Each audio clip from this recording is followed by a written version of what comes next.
released ideas for items and stuff, and now we actually have all the official numbers and everything that's actually made the first preseason patch is in there. So the goal is going to be to do a patch rundown. We're going to do the patch 12.22 patch rundown, and we'll start the patch rundown now. So the return of Chemtech Drake, which is obviously different than the old one. Chemtech Drake is back and better than ever. Our goal with the new and improved Drake is to encourage calculated, aggressive, and incentivize players to fight to the end to gain the edge over their opponents. Go big or go home. Chemtech Drake. When the Chemtech Drake is below half health, it gains 33% damage resistance and deals 50% more damage. This Drake will deal 100% total AD plus 4% of its target's health as physical damage with each attack, which is actually not that bad. It sounds like it does a lot of damage, but it'll probably be not that bad when you consider in like healing that you're going to be getting as a jungler. Chemtech buff.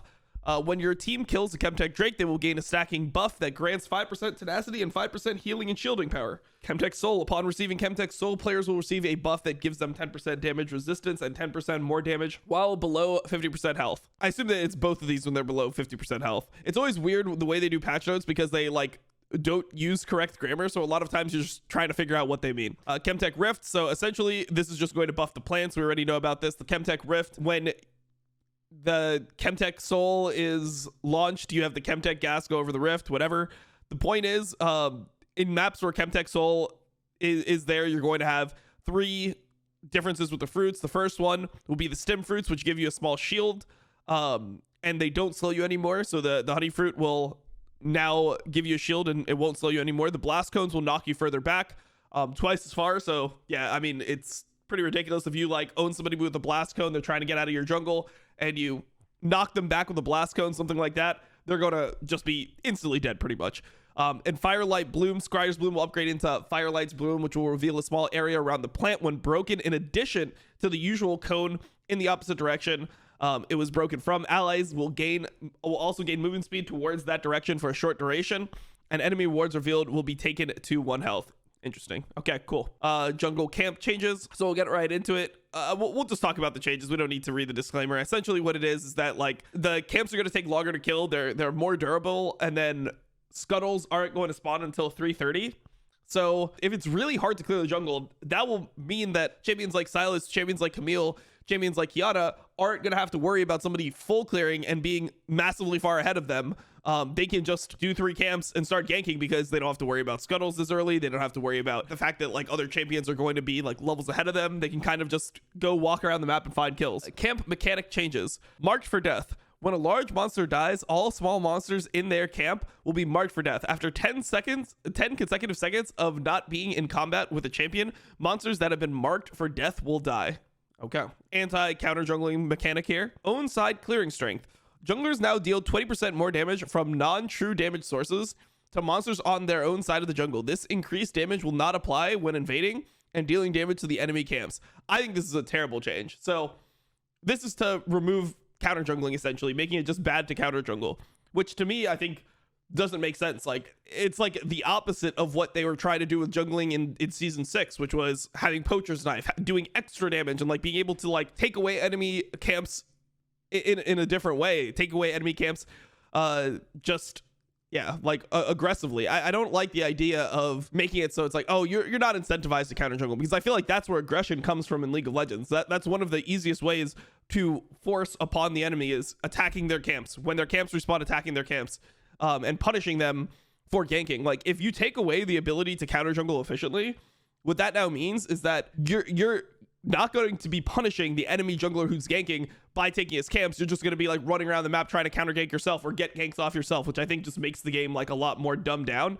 And I just don't think it's healthy. Really, really poor change for jungle here. I mean, this is just a terrible change. This is like just a slap in the face to anyone that's actually grinded years of jungle, that is, you know, tried to get to a high level performance on this role. Okay, parting gifts. All large monsters will now heal 27 plus 3, a level increased up by up to 2.25 times based on missing health, and restore 15 plus 2 level increased by up to 2.25x based on missing mana. So essentially you're just going to gain mana and health whenever you kill a camp. And this is part of the reason why people are going to be juggling things that normally couldn't juggle before, because now you have a lot of sustain. So you don't get the sustain from just Gromp, you get it from everything, and then they removed it from Gromp.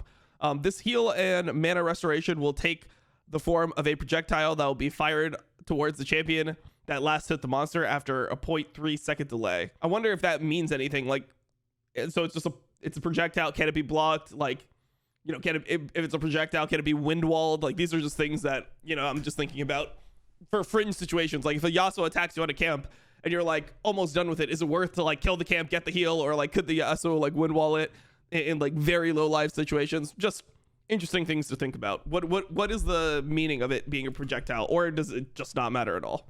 Camp gold and experience changes. Lane minion experience. Junglers will only gain 75% from lane minions before their first pet evolution unless the jungler is behind the average game level. Large monster gold. All large monster gold given to non-junglers has been reduced by 15 gold. Okay? Makes it so people should not take camps as much. Large monster experience for non-junglers.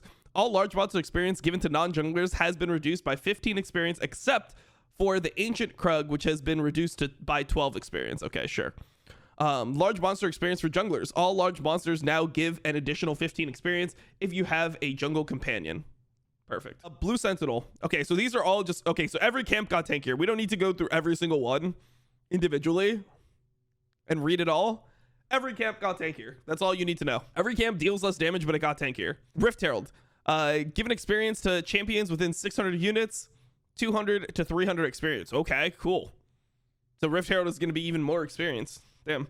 First spawned Rift Herald charge. 2,000 to 1,500 actual damage done will be higher than this value, okay? Spawn time from Rift Scuttler. So Scuttle is going to spawn at 3:30 instead of 3:15 to probably compensate for the fact that everyone's going to be clearing slower because all the camps are tankier. All right, jungle companions. It's dangerous to go into the jungle alone, so take one of these jungle companions. Traditional jungle items will now be replaced by adorable, feisty, and all-around wholesome companions. If you bring Smite, you'll have the option to purchase Moss Stomper, Scorch Claw, or Gust Walker. These are really the best names we could come up with.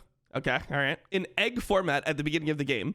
They'll grow and evolve as you progress in the game by getting stacks from monsters and champion takedowns. So make sure to give them lots of treats, stacks, and love.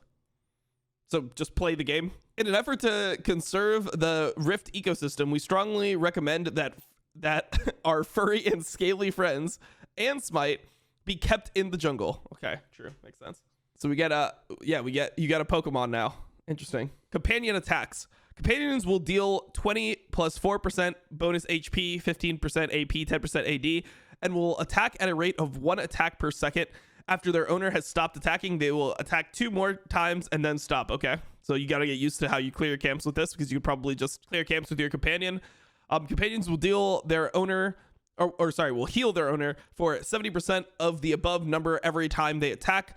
Damaging a camp from a distance will cause companions to leap toward the camp. All right, leap attack toward the camp, dealing the same amount of damage. All right, companion mana regeneration. Companions will provide their owners with an increase to mana regeneration equal to 8 times percent missing mana plus 8 times percent missing mana times level divided by 1.3 times 0.1. I mean, this is just the equation. No one gives a fuck about this. While in the jungle, including your jungle, the enemy jungle, and the river. All right, yeah. So it's essentially the same mana regeneration that you would have got with the jungle items before, with like the Ember Knife and stuff like that. Companion progression. Jungle companions will evolve twice throughout the game by acquiring treats via the following methods. Run 1 treat per large monster / champion takedown. 1 bonus treat is stored every 60 seconds before reaching the companion's final evolution form. 1 bonus treat is stored every 90 seconds after reaching the companion's final evolution form. When a large monster is killed with bonus treats available, players will... okay. All right. When a large monster is killed with bonus treats available, the players will receive 2 treats and 50 bonus gold. 1 bonus treat stack will also be removed. This is like the conservation mechanic from Season 3. From literally 10 years ago, this is a similar mechanic, right? This is essentially conservation. People remember what that was. This is the same type of thing. Companion evolutions. As jungle companions evolve, they will receive the following bonuses at each evolution. Smite damage will be increased to 900 true damage against monsters. Smite, so this is the first evolution. Smite is now castable on enemy champions, dealing 80 to 160 based on level true damage and slowing the target by 20% for 2 seconds. The jungle item will remain in your inventory. Companion will visually evolve. Smite's icon will upgrade. Wait, so all of them are going to have the chilling smite then? So like this is just, so every smite is chilling smite, because that's just chilling smite. Well, it doesn't give you the movement speed, but I mean, it's still the same idea, right? Final evolution, smite damage will be increased to 1200 against monsters and will do 50%. Oh, wow. So they were trying to make it. They saw what happened with Pioshik at Worlds and they're like, you know what, bro? We need some help. 1200. 900 was not enough. 1200 damage against monsters and will do 50% of its damage as AoE damage against nearby monsters. So it's like Ranger Smite, just something that used to be in the game. Players will become empowered and receive buffs depending on their chosen companion. I wonder how long it takes to actually get these like in the game. Does it say anywhere how many, like how do you get to your first evolution? Does it say it anywhere? Like how many treats do you need or whatever to get to your first evolution? Whatever. I mean, I'm sure it's obvious once you play, but from just reading it, I don't think that that's been explained in detail, right? Players will become empowered and receive buffs. Okay. The jungle item will be completely removed from your inventory. Companion will visually evolve. Smite's icon will upgrade.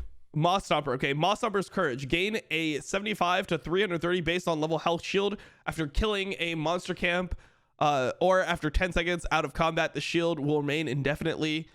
Players will gain 20% tenacity and slow resist while the shield is present and for 3 seconds after it has been broken. Could be interesting. Protection buff, take 30% reduced damage. Okay, no one cares. I mean, this is like so super weird, right? Take 30% reduced damage from monsters while at least 2 allies are within 1300 units. I mean, this seems really strange for a buff when you're going to be getting this at like 20 minutes into the game. So like, why do you need 30% reduced damage for doing Baron?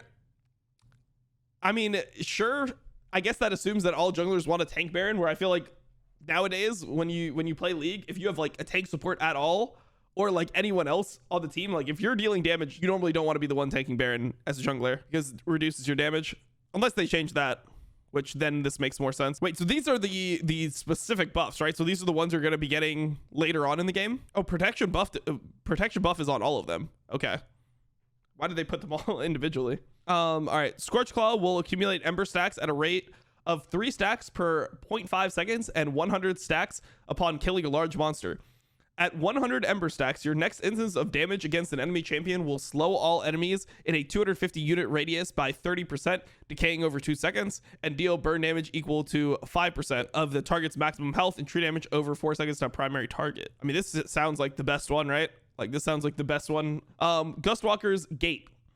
Gain 45% bonus movement speed when entering a brush that decays over 2 seconds after leaving the brush. This is increased to 60%. I mean, these seem like, isn't this one by far the best? I mean, to me, when I look at all these, it just feels like I would maybe want this on a tank. Maybe you want Moss Stomper on a tank, but you want Scorch Claw on like almost everything else, no? 45% bonus movement speed when entering a brush that decays over 2 seconds after leaving the brush. This is increased to 60% for 2 seconds after killing a large monster. I don't know. It just seems like this one is for combat, and combat is super important. Like movement speed when you're entering a brush. I mean, I guess it could be interesting. Maybe on Hecarim this could be good. I don't know. It just feels like normally combat stuff is really broken. I mean, the tenacity sounds good. The shield could be good. Like maybe I would go this on like Udyr. This is what I would test. Is I want to see like, do I go Moss Stomper on Udyr or do you go Scorch Claw? But I mean, Scorch Claw just seems really strong. Leashing range update indicators. In an effort to make the jungle more welcoming to new players that are unfamiliar with that role, will be adding visual leashing indicators that will show how far camps can be pulled before their patience starts diminishing. Yeah, sure. Okay, so they're gonna make it easier for you to know. So no more having to stand on the perfect pixel to clear 2 camps at once in order to hyper optimize your clear. They actually, I mean, this is what I want to test. Did they make it so you don't have to stand on the correct pixel, or did they like make it even harder to do? Because are some champions going to be able to now multi-camp? Because some people were saying that Fiddle could still multi-camp, so I want to see if that's even true. Like if you're getting false information or whatever, are you going to like be able to multi-camp, but now you have to really be on the perfect pixel? Because before it was pretty like easy to multi-camp. Like, is multi-camping still in the game at all? Okay, soft resets. After losing all patience, instead of fully resetting, the monster will soft reset for 6 seconds. While soft resetting, the monster will path towards its camp center, regenerate 6% of its max health per second, and will ignore attackers outside of its leash range. Attacking a monster while the attacker is within the leash range will end the soft reset and restore some patience. After these 6 seconds have passed without the monster being attacked, the monster will hard reset and ignore all attackers, rapidly heal, and return to its original position. Soft versus hard reset speed. Monsters will move more slowly while soft resetting faster once they hard reset. Patience is key. Monsters will not lose patience for 1.5 seconds after being attacked by a champion with leash range. Patience regeneration. Camps will now begin to regenerate patience after 2 seconds of being back within their leash range. Okay, so they're making it so they don't reset on you as hard as possible. Now it's even more pixel perfect. Exactly. So that's what's so weird about these changes. Is that was my first like instinct, is when I'm seeing these numbers, it's like it seems like it's still probably possible to multi-camp, but this is what we're going to test. But now you might need to be like in a really exact location. So they might have tried to make it seem like, oh no, like we're trying to make it so it's easier to do, but no, like multi-camping is still going to exist. They're just going to make it super fucking hard to do it. So it's just like a nerf to being good at the game. Well, actually, I mean, maybe it's fine. Maybe it's fine. Maybe they're, even though they say what they're doing is to like make it easier, maybe they're just making it significantly harder, and they're trying to like, in reality, it just becomes significantly harder, and it actually makes it more of a skill to multi-camp. It might just do the exact opposite. Blue Sentinel, Gromp, Krugs. Okay, so these are all the leash ranges.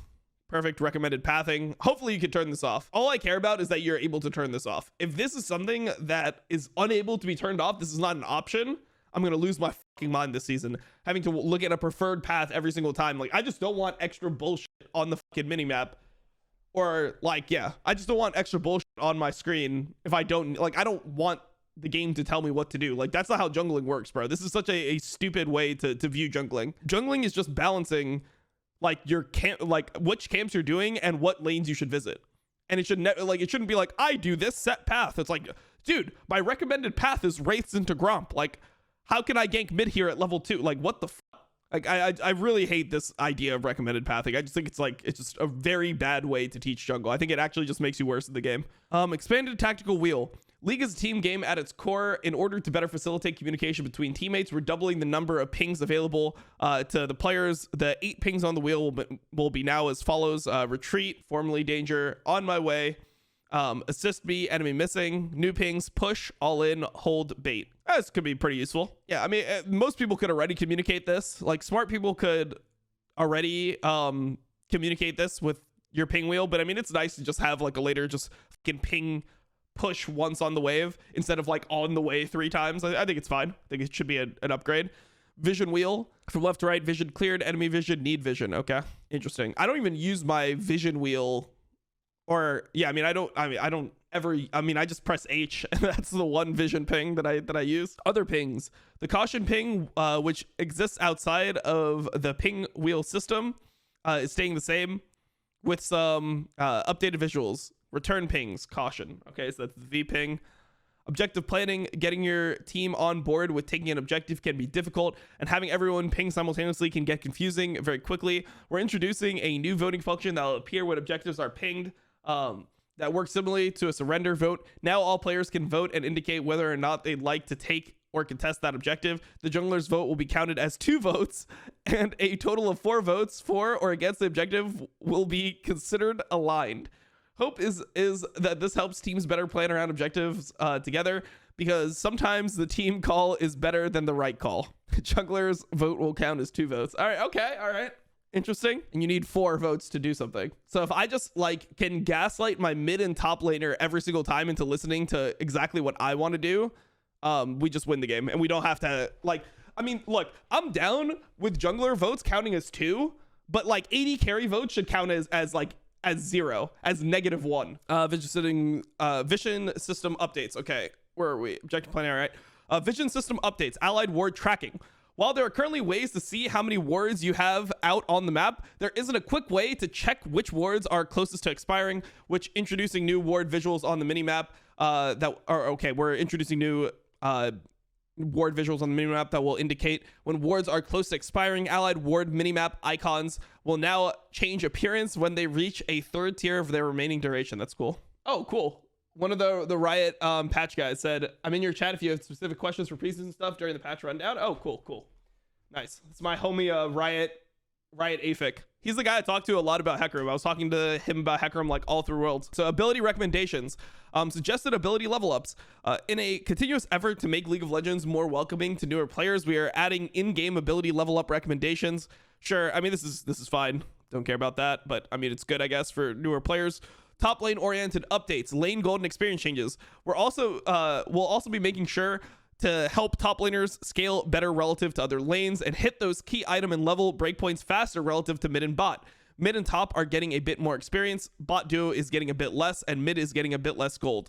Mid lane gold changes. Okay, we already read that with the minions. All minions spawned in the mid lane will now be worth 1 less gold before 14 minutes when last hit. Previously, only cannon minions were worth less gold, but were worth -10. Okay, so now every cannon wave, you're losing 7 only, right? You're only losing 7 gold as opposed to 10, but like you're just losing gold every wave compared to other lanes. Minion experience. Minions now grant 2.15% more experience to solo champions. Minion experience when shared between multiple champions is now unchanged. Okay, so top lane isn't getting more experience relative to mid lane. So top and mid lane experience are the same. It's just the top lane will be getting more gold than mid laners. Bro, I already feel like top laners are fucking broken. Like, I've been playing against Fiora every fucking game, and I don't know, man.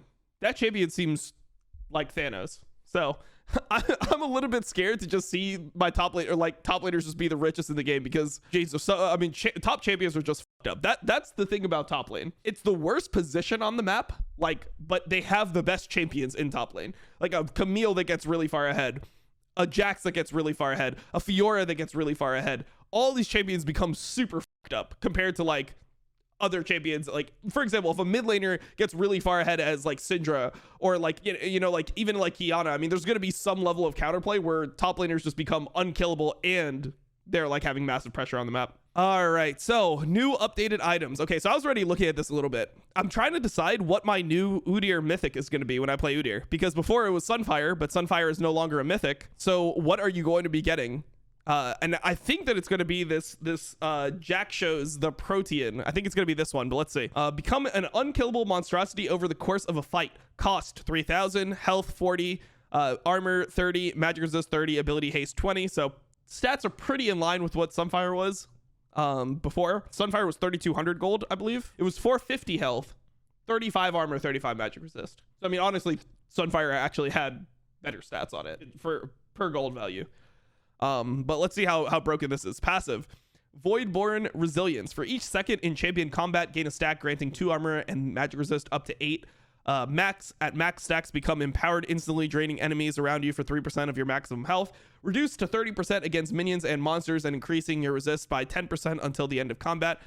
Mythic passive grants all other legendary items 5 armor and 5 magic resist. Seems kind of bad for a legendary passive, to be honest. Like 5 armor and 5 magic resist doesn't seem like that much compared to like other mythic passives that people have. Like people are getting fucking percentage penetration and stuff. Like if that was 5% armor and 5% magic resist, now we're talking. That would be fucking broken. All right, next, Radiant Virtue. Gold cost 3,000, health 400, armor 30, magic resist 20, ability haste 20. Build path: Aegis of the Legion plus Kindle Gem plus Ruby. Crystal, passive guiding light. Upon casting your ultimate, you transcend, increasing your max health by 10% for 9 seconds. While transcended, you and your allies within 1,200 range of you gain 15 non-ultimate ability haste and heal for 1% of your max health every 3 seconds, increasing by up to 10% based on champion missing health. 60-second cooldown. I wonder how good this is in comparison to Jack show. So this is essentially going to be draining enemies and healing yourself, and then this is just healing your teammates. I just feel like generally what you're going to lack with this is like damage. So I mean, maybe it'll just be so broken that you still go it on something like Udyr. But when I'm looking at this here and I'm thinking about like being in a team fight and trying to get as many stacks as possible, like if I'm in the middle of people, I kind of want this. I kind of want the Voidborn Resilience, where I'm gaining armor and magic resist, and at max stacks become empowered instantly, draining your enemies for 3% of your maximum health. So like I assume that this is just every 8 seconds this will just go off, because it doesn't have a cooldown on it. So you're just going to be fighting, and if it like a fight lasts 16 seconds, you're getting 2 of these insane procs. If it lasts yeah, I mean if it lasts 24 seconds, you're getting 3. I assume that it's just like that because they don't say there's a cooldown here. So yeah, I'm not sure. Oh, you need to leave combat until end of combat. Yeah, I think that's like pretty unclear for each because it says for each second in champion combat. Okay, so maybe it's not that good. Oh, so once you have max stacks, you just perma max stacks until end of combat. So it's only going to be 1 drain per fight though. Maybe it's not that good. 16 armor and 16 magic resist is not that much. I mean, maybe it's just a good early game, to be honest. I mean, this seems like it would be pretty good at like a fucking level 10 fight. And then like as the game goes on, you just are going to need other things. All right, Heartsteel. Gold cost 3,200 gold. So this is the other item. I looked at this. I didn't think that this one was good at all, but let's see. Heartsteel, gold cost 3,200, 800 health. It's really good. Health regen. I mean, this is really good if you have built-in resistances to your kit. Maybe this is like a Rammus item potentially. I don't even know, because you kind of want armor on Rammus, so it's not a Rammus item. I don't know who this is really good on. Maybe like Zac or something, who knows. 800 health, 20% health regen, 20 ability haste, Kindle Gem, Crystalline Bracer, Giant's Belt. I normally really hate only health on items. It's like why I rarely go Warmogs. Charge up a powerful attack against a champion over 3 seconds. While within 700 range of them, the charged attack deals 125 plus 6% of your max health as bonus physical damage, and grants you, I mean, maybe this is a Sejuani item, I guess. Probably Sejuani item. And grants you 10% of that amount as permanent maximum health, 30-second cooldown per target as permanent max health. Oh, so this is like better if you're laning, I guess, because you could potentially, it's like a insane grass proc. Yeah, so it's like an insane grass proc. Okay, it's not as good in jungle. Want to get a lot of proc, so it's good in lane. Yeah, so this is like a turbo grass proc that you can get multiple times. Mythic passive grants all legendary items 1% bonus health and 6% champion size. My man Volley at 7,000 health of that item. Yeah, I mean, this could be really good as a top lane item. Interesting. All right, cool. Iceborne Gauntlet, formerly Frostfire Gauntlet.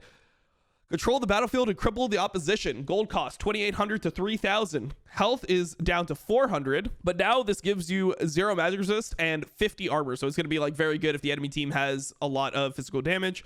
20 ability haste, Bombing Cinder, null magic mantle, cloth armor. It's no longer going to have a null magic mantle, obviously, because it no longer gives magic resist. And now it requires a chain vest because it gives more armor. Makes sense. After using an ability, your next attack is enhanced with an additional 100% base AD physical damage and creates a frost field for 2.5 seconds. Enemies that move across the field are slowed by 15% plus 0.004% bonus health, halved for range users.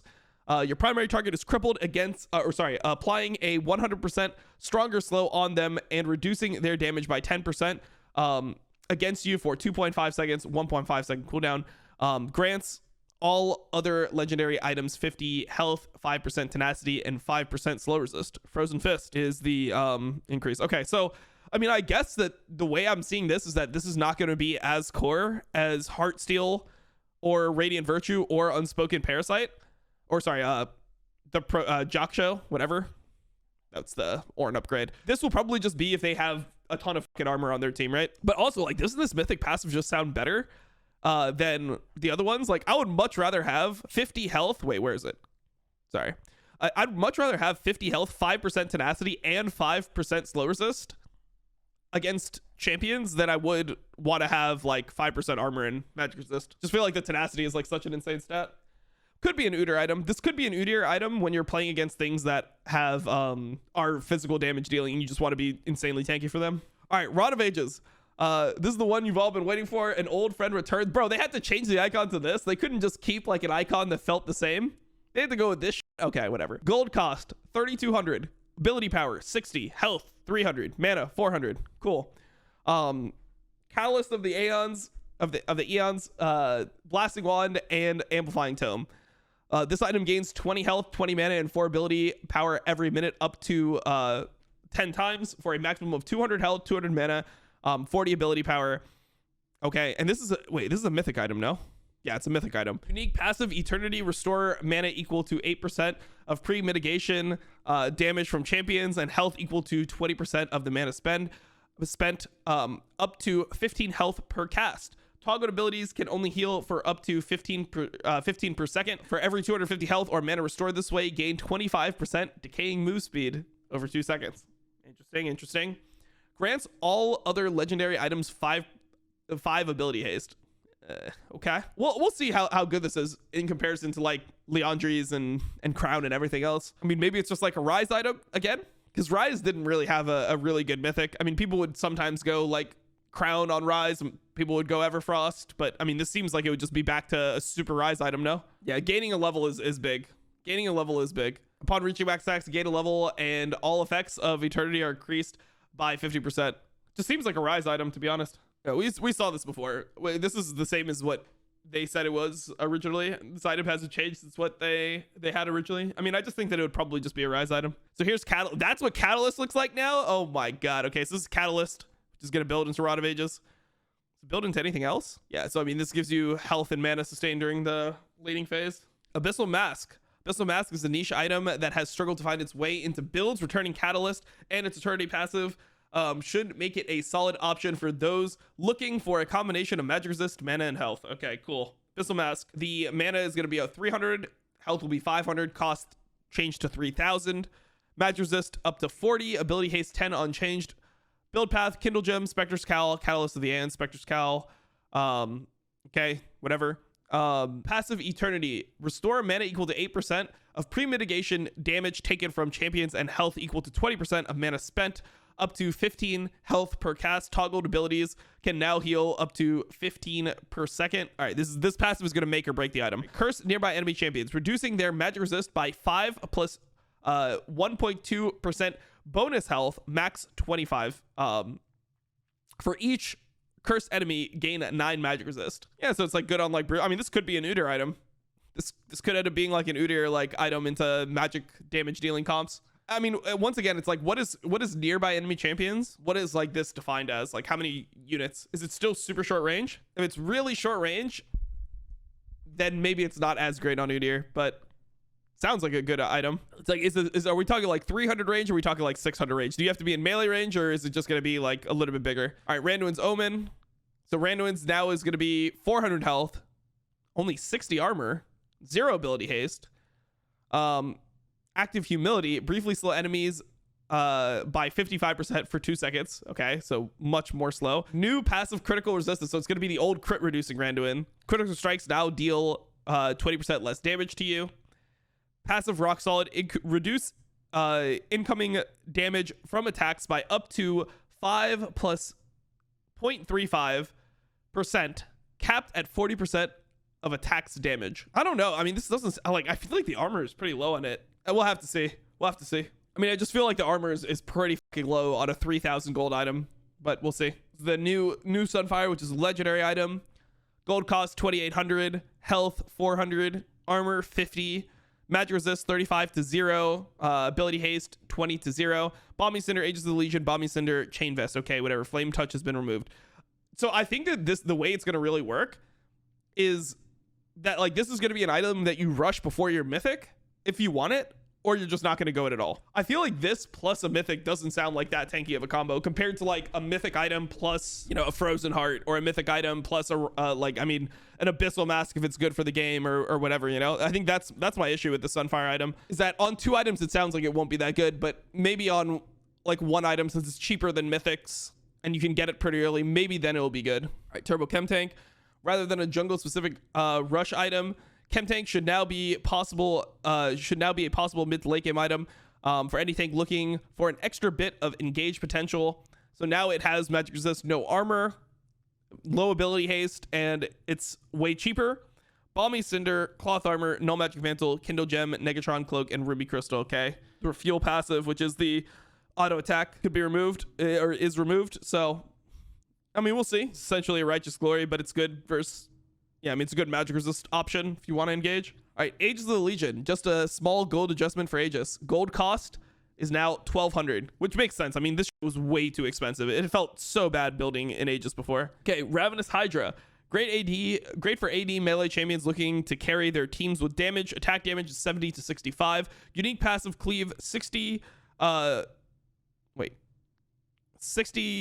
12% total AD. Wait, huh? 62 12% total AD based on distance. 60% of total attack damage for melee champions and 30% of AD total AD for range champions. Okay. Unique passive Carnivorous, gain 0.6 AD and 0.1 Omnivamp on minion kills, increased to twice that amount for champions, large epic monsters, and sieging. Stacks up to 24 AD and 4% Omnivamp, lose stacks on death. I mean, this sounds really fucking broken, no? Because you're going to be able to stack this pretty quickly. Gain 0.68. I mean, I think this sounds really fucking broken, to be honest, on a jungler. It's gonna give you what, like, I mean, assuming you could stack this pretty well, which you should be able to stack it. You only lose half your stacks on death. You should be able to get them pretty quickly, right? I mean, you're gaining 0.6 AD per minion kill. So if you like clear one wave, like, yeah, I mean, you're gonna be able to have this perma stacked. This is gonna be broken, bro. I wonder what junglers this will be good at. I mean, maybe this will be the return of Camille jungle. Updated cleaves damage to be more in line with the new Ravenous Hydra. Unique passive cleave. Okay, we saw that. Spear of Shojin. Shojin is back. Gold cost 3,400. Attack damage 65. Health 300. Ability haste 20. Unique passive Dragon Force. Non-ultimate spells gain. I mean, dude, top laners are gonna be insane. What? Wait, Ravenous Hydra is gonna be broken on every top laner. This is gonna be crazy, bro. Non-ultimate spells, okay, yeah. Non-ultimate spells gain an extra 8 times 8 plus 8% bonus AD. Ability haste for melee champions, 6 plus 6% bonus AD. Ability haste for ranged champions reduced to 4 plus 4% bonus AD. Ability haste for melee champions, okay, and 3 plus 3% bonus AD. Ability haste for ranged champions for spells with immobilizing effects. Ooh. Okay, so it's not going to be as insane. I guess they're trying to make it not as insane on Jax because you can't just get the E up nonstop. But I mean, these numbers might be fine already. Unique passage, exigency. Am I pronouncing that right? Exigency. Gain up to 50% melee, 10% ranged move speed based on % missing health. Max out while below 33% health.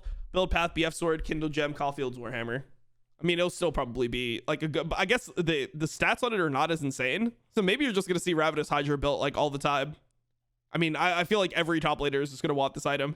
Fiora, Camille, like Jax will even probably want this item. Like that seems like an insane amount of sustain for Jax. Having 4% Omnivamp on top just from the passive plus 80. I mean, 89 AD just sounds crazy from an item. Just sounds absolutely insane. Navari Quick Blades. Navari's was a bit too niche of an item in its previous form, resulting in it often being skipped over. We're adjusting it so that it competes with Infinity Edge as a build-defining item, trading DPS for stronger spells and lower cooldowns. Okay. Ability haste goes from 30 to 20. New unique passive Transcendence. If you have at least 60% critical strike chance, your attacks reduce your non-ability ultimate cooldowns by 50% of their remaining cooldown. Crazy. I mean, this is going to be actually insane. It's just going to be like a bruiser item, right? Your abilities deal up to 20% increased damage based on critical strike chance. Okay. All right. Interesting. Champions. I don't really care about the champion changes. It's going to be pretty small. Updating Smite's damage to correspond to the amount of stacks your jungle companion has accumulated throughout the game. Smite damage is 450 base, then 900 with challenging chilly smite to 600. Oh, so now smite is going to be 600 base. Oh, okay. So it goes 600, 900, 1200 at 0.24. Okay, so this is where it says the companion stacks. New smites, new names. Smite challenging, smite chilling is now smite unleashed. Primal smite. Okay. Turret adjustments. Gold given per plate is up. Armor and MR per turret plate is also up. Damn, bro. Gold given per plate is up. All right, that's it.